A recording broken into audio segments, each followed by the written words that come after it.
Alright guys, good evening. So napaproud sila Karacha.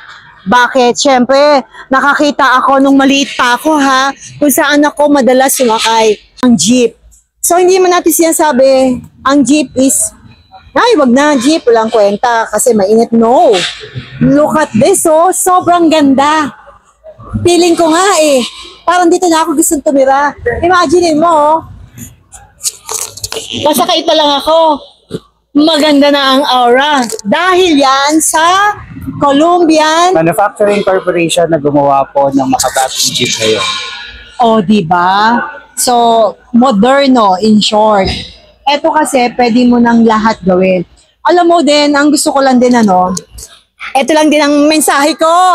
Yung mga foreigner, pumupunta yan sa atin just because yung culture ng mga Pinoy. Sana yung mga probinsya, kung ikaw naman ay mga foreigner, dayuhan, Pinoy, wag na syempre, sawan-sawa na sila sa jeep eh. Kailangan ng panundo natin sa mga hotel, resort, and everything para mapil nila is yung dapat ganito, yung gawang Pinoy, mga jeep.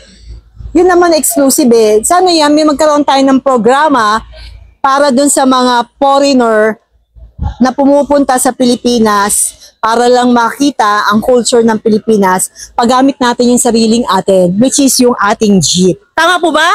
Correct po kayo dyan. Tamang-tama. At maraming salamat at proud po kayo na may gumagawa pa rin ng jeep.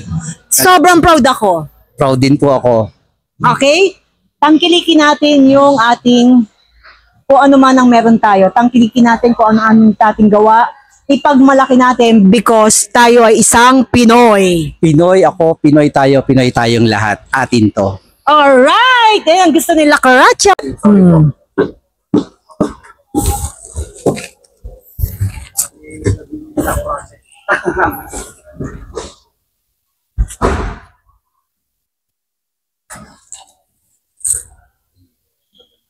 No bali lang po, no bali, mga bababa.